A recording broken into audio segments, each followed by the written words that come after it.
and I didn't feel anything when I was a Christian, so I turned away from it. What on earth were you waiting to feel as a Christian? God's love. Why would you adopt that philosophy and then major in religion? Cliffe takes on an ex-Christian religious studies major who denies Jesus is God. From rejecting the resurrection to questioning the supernatural, this debate is one of the most unique. Can Cliffe make a case strong enough to shake her skepticism as someone who studies religion? Let us know your take in the comments. Now, let's jump in. While I can believe that Jesus was an existing human being, Right. I don't believe that he is a God. Okay, why? Because Alright guys, today we have a new episode. I'm bringing this, I found this video where I browsing on YouTube, and I thought I can bring that here and give my insight on this.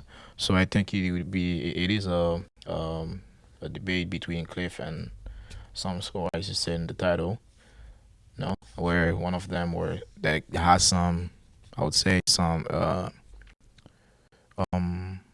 confusion, and also didn't believe that Jesus is God, and doesn't believe that the Christianity is the real, like, the religion that will save you, something like that. But I'm gonna play the video, and throughout the video I'm gonna give you my insight and what I think, and also give some more details on what I believe as well. All right, so we're not gonna waste any more time. Let's jump straight into the video, and I will let you know, guys, what I think. I will let you guys know what I think. All right. I don't believe that what he might or might not have done was supernatural. But if he rose from the dead, wouldn't you call that supernatural? I don't believe he rose from the dead. Okay, why? Uh, You're a religious studies major, so what do you believe about Jesus? I believe he was a historical figure. Why? Because I'm going to grant you the assumption that everything in the Bible is true.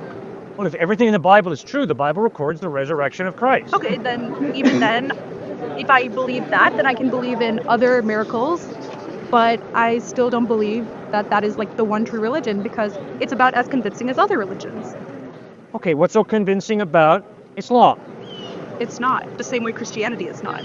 Well, if Jesus rose from the dead, the evidence is he's reliable.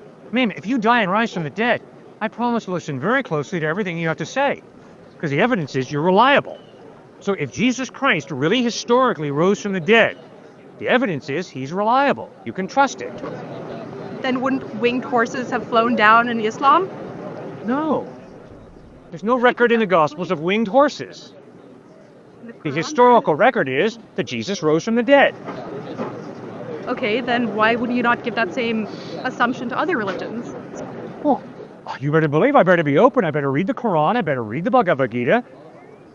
And then I better first ascertain, are they making an historical claim?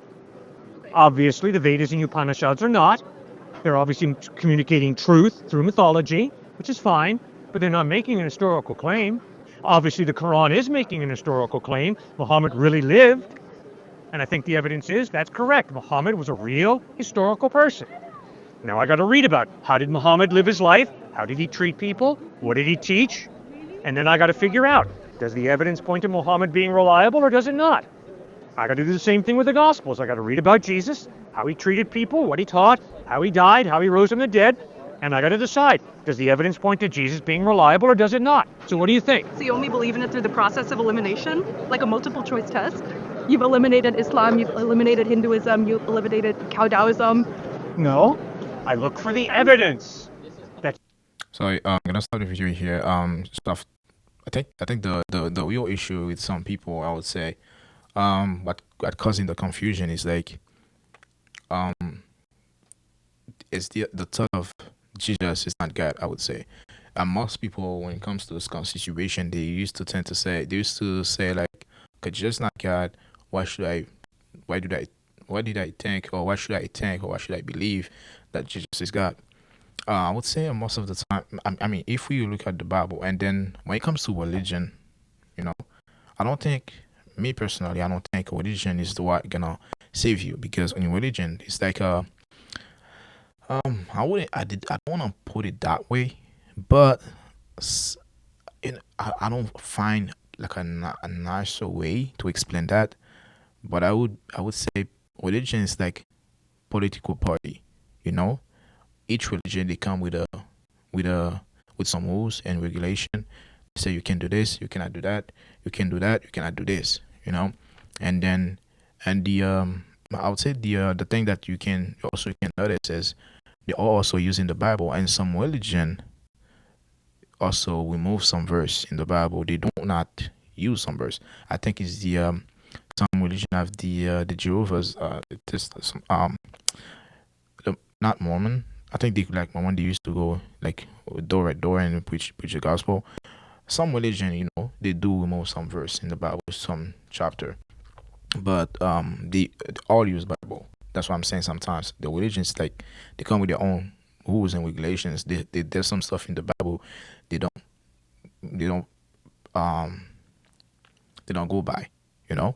And also, I would like to mention that before I go further in this video, Jesus did claim to be God. As my previous video, I think I spoke more on that, but I would say in John 8 verse 58, I mean, Jesus said, "Before Abraham was, I am." Okay, and also in John 10 verse 30 to 33, it said, "I and the Father are one." And I don't think anybody would be able to do that claim. Okay, and the Jew attempted to stone him for blasphemy, because he understood, and they understood, and he was trying to be, he was claiming himself as a divinity, because nobody can say, me and God are one, there's no way. And I think also in John 14, in John 14 verse 9, in Mark 2 verse 5 to 7. So in Mark 2 verse 5, I'll also display that part for you guys, because in Mark 2 verse 5 to 7, Jesus said, so this passage said, when Jesus saw their faith, he said to the paralytic, "Son, your sins are forgiven." Who can forgive sin? Is that God? God. So if Jesus can forgive the guy's sins, means that he's God for sure. So there's no debate on that. Okay, and there were certain scribes sitting there and saying within themselves, "How does this man speak this? It blasphemes. Who can forgive sin except God only?" So this passage shows us clearly Jesus, as he was dying, and then the world, and also the other principal, the other political guys, they were asking him, Are you really God? Are you truly God? Are you truly the Savior? Are you truly the King?" It clearly said to them, "If I told you guys wouldn't believe me, you know." And they know. So that is why they killed him. Right now, there's a lot of guys doing it, and a lot of types of things, like a lot of types of things. And most of the time, they've been beating their stomachs off and said, "Okay, I'm this, that, I'm this, I'm that." Those people really care about what they're saying, because they know that what they actually do.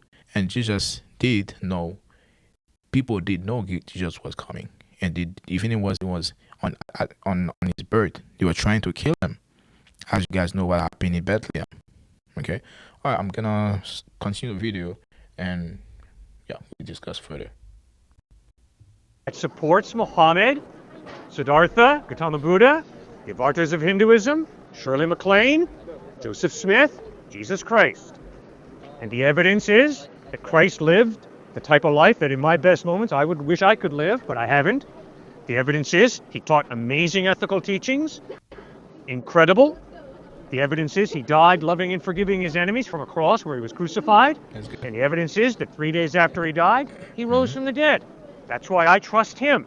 And I've told you, and I'll tell you again, if you die and rise from the dead, I will listen very closely to everything you have to say, because the evidence is you are reliable. Does that make sense? So if you aim to live by his loving and kind example, why are you out here intentionally belittling and misunderstanding students? I have not belittled anybody. I have had strong disagreements with people. And in a liberal arts education, we believe in a free exchange of ideas, which means when we disagree, we go at it in terms of why do you believe what you believe? What's the evidence of what you believe? Now, if this man tells me he's an atheist, I respect him, I love him, but I'm going to ask him hard questions, the same way I hope he's going to ask me hard questions. I'm going to ask him, why are you an atheist? What's the evidence? And if I see the evidence is lacking for his atheism, I'm going to point that out. The same way I hope that he's going to ask me, well, Cliff, why do you believe in Jesus? What's your evidence? And if my evidence is lacking, I hope he's going to point that out to me. He's going to say, Cliff, that's irrational that you believe that Jesus rose from the dead. It's irrational. And I'm going to say, okay, fine. Why do you say it's irrational? And if he says, because there's no historical evidence, I'm going to say, I'm sorry. Here is the historical evidence that Jesus did rise from the dead. So I'm not belittling him because we disagree. No, I tolerate him, I respect him, and we disagree. Okay, so outside the Bible, what is the historical evidence that Jesus Christ was dead? Thousands of Jewish people who were monotheistic Jews, who all of a sudden changed. And instead of worshiping on Sabbath, Saturday, they started worshiping on the first day of the week, Sunday, which is a radical departure of their Judaism, which taught Sabbath. And the reason they worshipped on the first day of the week, these thousands of Jews in the first century, is because Jesus rose on the first day of the week. So I understand they're relying on their faith, but where is the evidence that Jesus physically rose from the dead? People saw him. Jewish people saw him risen from the dead, and because they saw him risen from the dead, they put their faith in him, and they moved from Sabbath worship to worshiping on the first day of the week. And that is outside of the New Testament, that record of Jewish people worshiping on the first day of the week in celebration of the resurrection of Jesus Christ. I understand that proves that people were Christian. I understand that. But that doesn't validate the basis of Christianity that you're using as evidence. Yes, it does. No, it doesn't. They changed said their habits. they saw Jesus Christ risen from the dead. I agree that you are saying that. They said that, not me. They claim to have seen Jesus Christ risen from the dead, and they started worshiping on Sunday because of that, in celebration of what they saw, the dead Christ risen from the dead. Yes, and that's a claim, which means there's a measure of skepticism. Yeah. Yeah. That's So how do you work through your skepticism? Exactly. You know, I'm a skeptic about whether you're really here. I don't know that you're really here. I don't know that my eyesight tells me the truth about reality, so I don't know that you're really here. Really? Right about now, I got to make a decision. Is my skepticism good, or is my skepticism, hyper-skepticism, unhealthy? My fist stops here, because although I'm skeptical that he might not be here, no, the overwhelming evidence is he is here, and my fist better stop here, and I better not swing through his handsome face. I understand. Yes, I can be skeptical about Jesus' resurrection, but if the overwhelming evidence is people saw him, and then they were... I'm sorry. This is the I would say the problem when it comes to people that doesn't want to believe, you know, or either they have the truth, they have the proof, they have the word, which is the Bible, they have the truth, which is also the Bible, and they also have people that saw it and that wrote about it. There's other books that talk about that talk about it. If you said you're smart, but honestly speaking, when someone, if truly you're looking for the truth, if truly you're looking for God, if truly you're looking for the ultimate truth about God, the very first thing I would advise someone is to read the Bible, and read it not with an idea of like counterattack everything that you see, everything that you read, and everything that you understand. You know, is to truly read it with the pursuit of truth. You know, pursuing truth while you're reading it, because you gotta understand that at the end of this word, or when you die, there's somewhere you're going, and at the end of this word, everybody will stand before God, will stand before the God, the one and only, that came between us as flesh and died for us to be saved. And whoever that believe in them will be saved, and the other ones that didn't believe will perish. Yes, people can say, okay, why God say he loves us that much and why will let us perish? But come on, guys, you did not believe he came. Would you really ask those questions at the end of the word? You will beg God to let you into the paradise. You will beg God to do this. So I think it's so.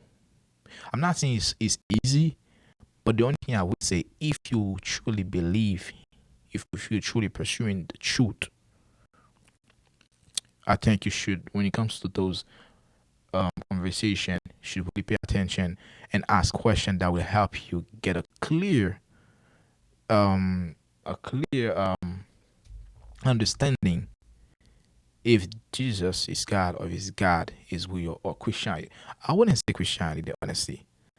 I'm sorry for the Christian that gonna watch this video, but I don't think religion will save people, honestly, because Christianity is something else is US, it's something else in Canada, it's something else the Caribbean, it's something else in Africa. Christianity, sometimes religion even have there's different type of Christianity based on the country that you live in. Yes, Christianity is different everywhere. Why? Because it's religion, but the Bible is the same everywhere. I wouldn't advise someone to believe in a religion. I would always advise someone to believe in the truth, which is the Bible. Right? Willing to die for what they had seen, the dead Christ risen from the dead. I can be skeptical all day long, but I better make a correct decision. He rose from the dead. That's what the evidence points to. If I met you 2,000 years from now and you said, oh yeah, I saw a man standing here with a gray beanie on his head. Yes. That's not convincing for me. Okay, what does it take to convince you? Okay, how about a photograph of Jesus? I'm being sarcastic. Take photographs. That's why I said I'm being sarcastic. Come on now. And guess what? Do you really think that Forrest Gump met President Kennedy because it's in a photograph? It's in a movie? You can doctor photographs pretty easily. So are you sure you want to base your eternity on a photograph? Are you sure you want to base your eternity on a single religion by that logic? Oh, absolutely. Religion. Jesus lived an incredible life. By the way, Christ has impacted this world more than any other one individual. So you better, if you claim to be an educated person, read the Gospels and figure out is. Here it is. Read the Gospels. You know what? I think I'm gonna have this as a caption all my social medias, because I think a lot of people have been missing this point. They always talk about religion, this religion, that. Read the Gospel, read the Bible. That's all you have to do. Stop thinking about religion, because there's Christianity, there's many other religions that use also the Bible, even the Satanism. Yes, they do use the Bible as well. So you gotta understand, when you are reading the Bible, it's all about you.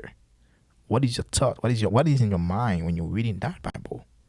When you're using this powerful book.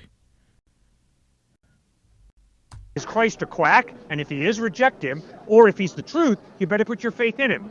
But you better study him, because he's influenced this world more than any other single individual. So if you claim to be an intellectual, if you claim to have a brain that's working, you owe it to yourself as a thinking person to read those Gospels. Right? I have. I've centered my major around it. Good. Then why do you not believe in the resurrection of Christ? Because I don't believe in the supernatural. It's fantastic. It doesn't seem possible. Yeah, but that's not historical. That's a philosophical presupposition. Because you don't believe there's a supernatural God, therefore you believe miracles are impossible. Therefore the resurrection could not take place. That's not honest history. That's a philosophy of naturalism that limits all of reality to matter and energy. Exactly. Well, why would you adopt that philosophy and then major in religion? Because, as you said, Christ has impacted this world in ways we cannot imagine. So even though I might not believe in Christ or believe in the book that you are touting, I still can see the impact on the people around me. This very discussion shows that there's something more important than a figure who may or may not have lived 2,000 years ago. I can still see the impact. I can still see how that affects our environmental policy. Okay, good. So you're into a sociological study of a phenomenon called Christianity. Exactly. Well, but if you're honest with yourself, you've got to acknowledge that Christianity is not a sociological phenomenon based on a feeling.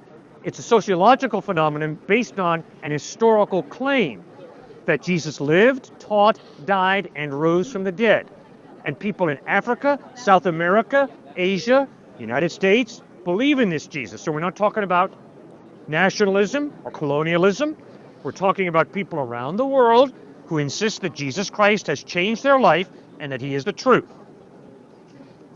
Pretty intense. So I think you got to do a little more than just, well, because I'm a naturalist, I don't think it happened, the resurrection. That's not fair. You got to be open to the supernatural. I am. That's why it's my major. No, you're not. You said you don't believe in the supernatural. Yes, and I can still search for what other people find spiritual or meaningful. Well, why can't you be open to the supernatural? Because I was open and I didn't feel anything when I was a Christian, so I turned away from it. What on earth were you waiting to feel as a Christian? God's love. God's love. So how do you feel God's love? I don't. That's why I'm not a Christian. Well, why did you set this standard of, unless I feel his love, he doesn't love me?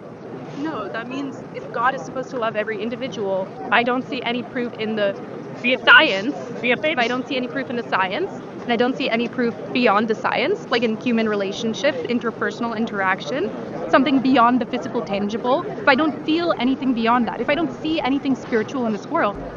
I'm sorry, guys. Give me a few seconds here. She claimed that she didn't. She's no longer Christian because she did not feel God's love. Do you know how many people that see you say, "Oh my God, if I can be like this woman." You see, when she claimed that she's going to school. How many women, how many person that cannot even go to school? You can't even not even able to get the loan to get to school. That's a proof of God still love her. God still love us until if we didn't accept him until we die. That's your decision. You know, I will never question like if God didn't love someone or not. That is not my. The only thing I will always say, God love all of us because that came. That is the reason why He came and died for us. Because He loved each and every one of us. All right. Anyway, Then what reason do I have to believe? You've never experienced the love of a person? I've never experienced the love of Christ. Have you ever experienced the love of a person? Probably not. Not? All right, well, that's tragic. I'm You sorry. don't quantify it without a brain scan, as you said. Yeah. My point is, you will never be able to x-ray love. You'll never be able to get love on a brain scan. Why? It's an intangible value. But your experience of life hopefully will show you that love is real, even though you can't graph it on an MRI scan or on an x-ray. Why? Because you experience love from others. And when you experience love from others, you begin to understand there's more to reality than just the material. All right, but that still doesn't lead me to that love being the same as a supernatural love. Those two things don't have to correlate. If there is this intangible value of love, it means there's some type of God who creates that intangible value. No, it doesn't. Yes, it does. How? Because if there is no God, there is no intangible, real value of love. There are chemicals, there's MRI scans and x-rays and blood tests, but there's no intangible value of love because all of reality is matter and energy if there is no God. But you can be atheist, not believe in God, and still believe in something greater than humanity. Like what and why?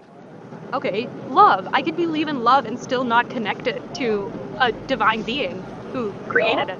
But you cannot be an atheist and believe in love because if you're an atheist, you are reducing reality to matter and energy. Okay, and love could be an energy. We can't quantify all forms of energy. No, love is a free decision to care about somebody. Love is not a free decision. Love could be irrational. Okay, that's where we disagree. I insist that I do not have to love this man. I could be racist. I could be arrogant and look down on him. Or I can respect him and love him. I don't have to do either. And there are too many examples in our culture of people hating and being racist toward this man. I am convinced that none of us have to be racist, that we can choose to freely love and respect each other. But if we believe that we can freely choose to love and respect each other, it means that reality is bigger than matter and energy. well, I think that's a lot for us to take. But I will complete this video by saying this. All right. There's so many ways in the Bible. So there's a lot of passage, a lot of chapter in the Bible, a lot of gospels in the Bible where the Jesus claimed to be God and Jesus claimed to be the truth and the one and only God that will be to save the world. Okay, and whoever is interested to see it, you can go and make your own research. Like guys, do it because I do believe that the truth really matter. You know, I'm not asking you to just believe what I just said, to believe what you just saw. Okay, I encourage you guys to go and do your own research with the Bible and with the thought of learning to get clarity on things. You know, to not be in confusion.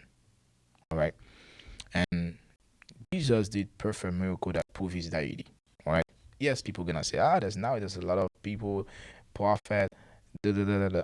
All right, I understand that. Yes, there's false prophet as well. There's real prophet. There's prophet of God. There's yes, but you gotta understand the religious reading is also different. Okay, so now we're gonna not gonna talk a lot about this, but we're gonna talk about like when Jesus fulfilled Old Testament prophecy about God in Isaiah 9 verse 6, where he said, "For us the children is born, okay, for to us the children is born, and he will be called Mighty God, Everlasting Father." All right, and also in Zechariah as well. Like I'm talking about the Old Testament. You know, God says they will not look on me. I mean, they will look on me, and they the one they have pierced. Jesus was pierced on the cross. Yes, we agree on that. Jesus pierced on the cross, and also Jesus was from the dead. Beside beside Jesus was his friend. I think it was I forgot. I forgot the name.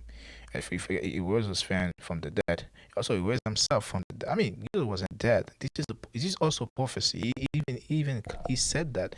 He said, the temple will destroy and I will build it again in 3 days," which means this is a way like I would say a way for him to say how we be. He also said that in the on the table in the Last Supper.